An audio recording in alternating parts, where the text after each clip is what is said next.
আসসালামু আলাইকুম রহমতুল্লাহি ওবরকাতুহু।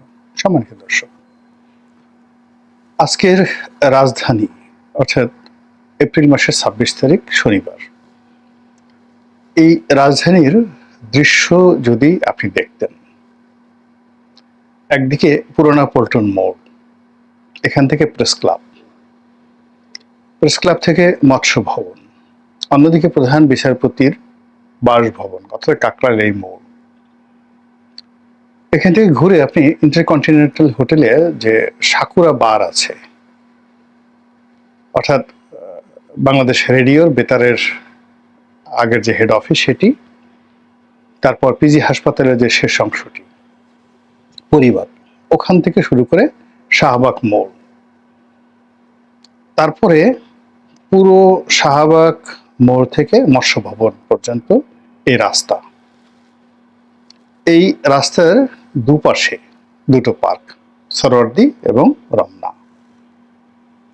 এখানে যে মানুষের ঢল নেমেছিল, এই ঢল আপনি যদি দেখতেন এবং এই ঢলের মধ্যে যদি আপনি পড়তেন আজকে, তাহলে আপনি বুঝতে পারতেন যে আওয়ামী লীগ এবং ভারত কতটা কৌশলে এখানে এগুচ্ছে।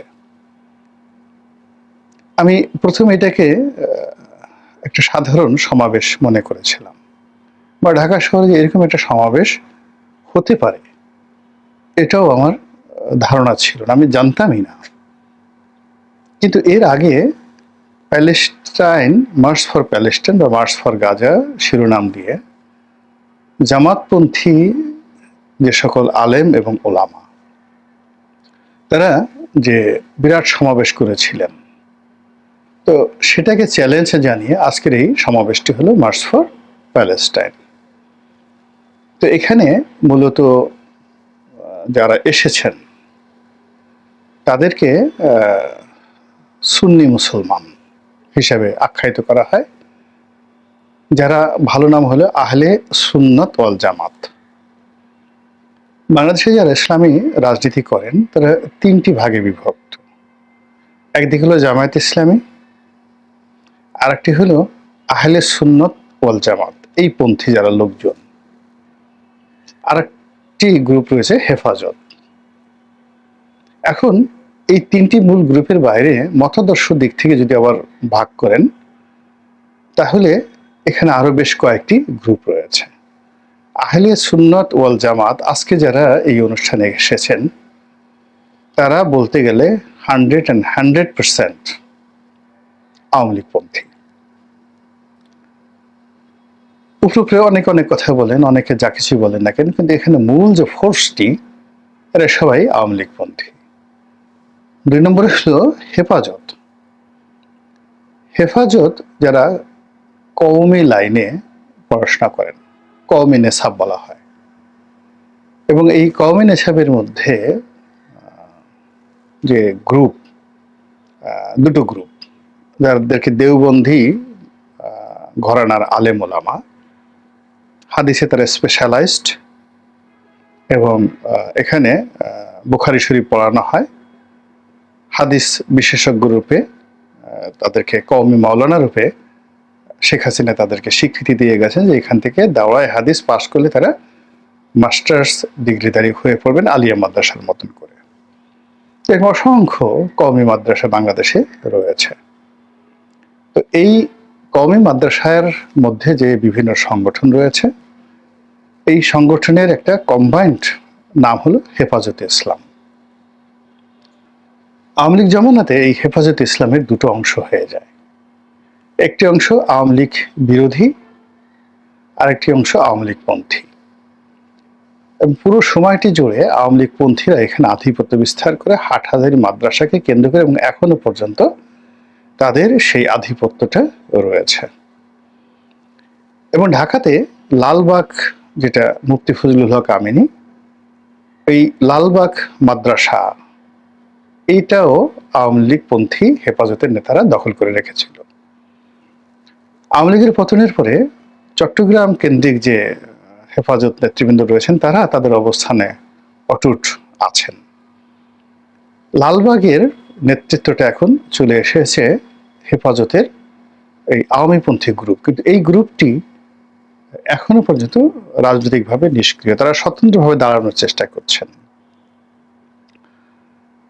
কিন্তু এই গ্রুপের মধ্যে 3টি আবার উপগ্রুপ রয়েছে। মামুনুল হকের একটা গ্রুপ রয়েছে যার একটা রাজনৈতিক পরিচয় রয়েছে, খেলাফত আন্দোলন নামে তার একটা সংগঠন রয়েছে, তার বাবা যেটা করতেন, খেলাফত মজলিস বা খেলাফত আন্দোলন এরকম। তো উনি এই অংশটি অর্থাৎ আওয়ামী বিরোধী মানে হেফাজতের যে গ্রুপটি সরাসরি আওয়ামী লীগ করতো তাদের এগেনস্টে গিয়ে তিনি এই গ্রুপের সঙ্গে ছিলেন। এখন তিনি আবার তার যে রাজনৈতিক দল অর্থাৎ হেফাজতের সঙ্গেও আছেন, কিন্তু তার মূল যে রাজনৈতিক দল, এই রাজনৈতিক দলে তিনি বেশি সময় দিচ্ছেন। এই গেল একটা। 2 নম্বরে যেটা হয়েছে সেটি হলো এখানে মুফতি সাখাওয়াত আল রাজি, যিনি ফজলুল হক আমিনী সাহেবের মেয়ের জামাই। তো তার সঙ্গে আবার দেখা গেল যে আমিনী সাহেবের ছেলেদের সম্পর্ক ভালো যাচ্ছে না। তো ওনার সাথে ফজলুল হক আমিনী সাহেবের ছেলে মামুনুল হক এবং মুফতি এজাহার সাহেব আছেন চট্টগ্রামে, তার ছেলে মুফতি হারুন এজাহার।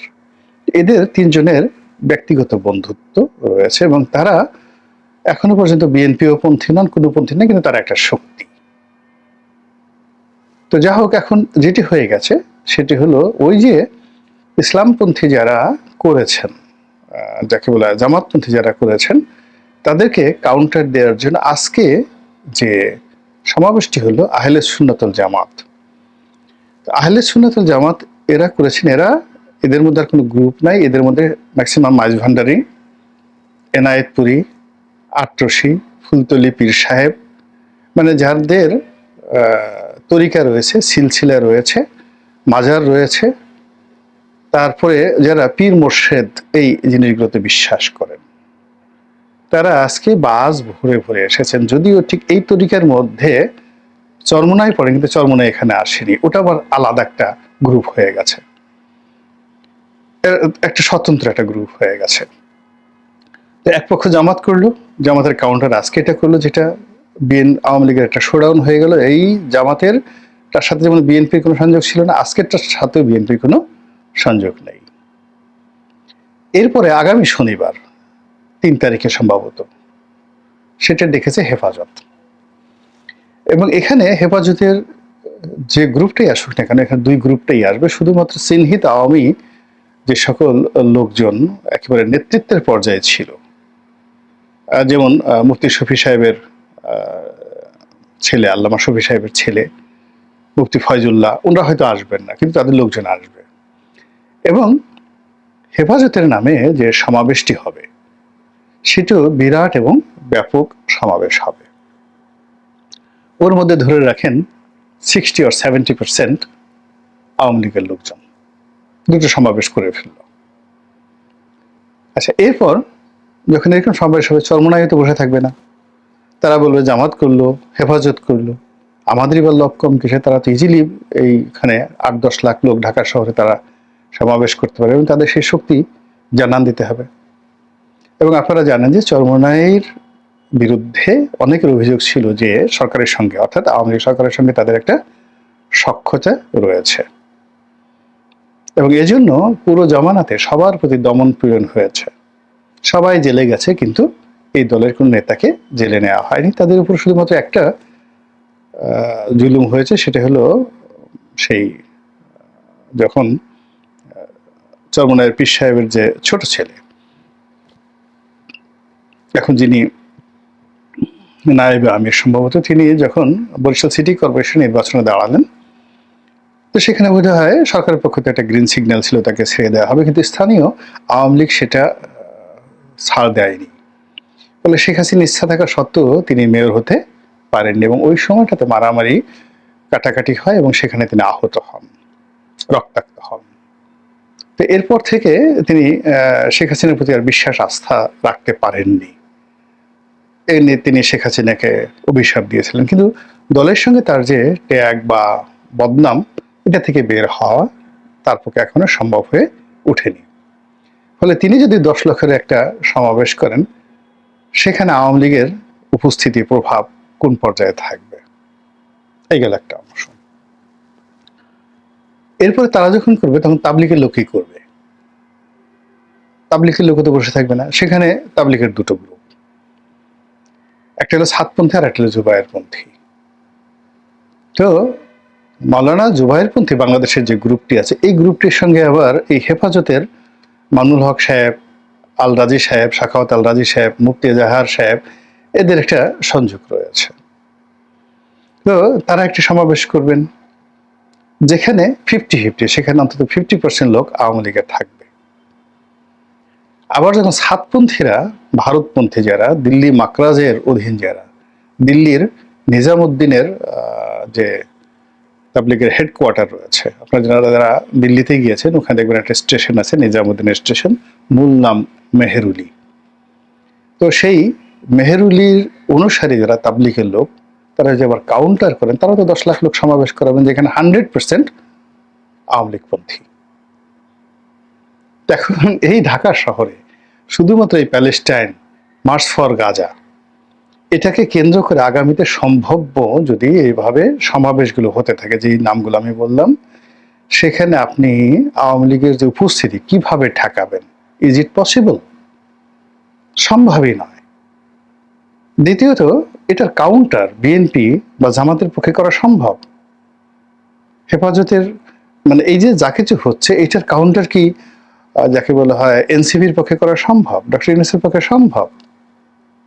ফলে আমি দেখতে পাচ্ছি যে স্পষ্টতই যে রাজনৈতিক চাল, কৌশল, পরিবেশ এবং পরিস্থিতিতে আওয়ামী লীগ যেভাবে কাজ করে যাচ্ছে, যেভাবে ভোল পাল্টাচ্ছে, যেভাবে বিভিন্ন পোশাক, বিভিন্ন সুরতে তারা এই শহরে, নগরে, মহানগরে আবির্ভূত হচ্ছে, এটি ঠেকানো তো যাচ্ছেই না, বরং ক্রমশ ডে বাই ডে বেড়ে যাচ্ছে। কাজেই আপনারা যারা বড় বড় কথা বলেন, আওয়ামী লীগ বিরোধী কথা বলেন, আমি যে কথাগুলো বললাম সেটার অ্যাগেনস্টে একটু চিন্তা করেন, যদি যুক্তি থাকে এভাবে উপস্থাপন করেন, যাতে করে আওয়ামী বিরোধী যারা রয়েছেন তারা আরো ইন্সপায়ার্ড হতে পারে। মহান আল্লাহ আমাদের সবাইকে হেদায়েত দান করুন এবং হেফাজত করুন। আসসালামু আলাইকুম ওয়া রাহমাতুল্লাহি ওয়া বারাকাতুহু। আসসালামু আলাইকুম প্রিয় দর্শক, কথা বলেন গোলাম মাওলা রনি, সাবেক সংসদ সদস্য, লেখক এবং জার্নালিস্ট। অনেক গুরুত্বপূর্ণ আলোচনা করলেন। কেমন লাগলো অবশ্যই কমেন্টে জানাবেন। সবাই ভালো থাকবেন, সুস্থ থাকবেন। ভিডিওটি শেষ করছি। আসসালামু আলাইকুম।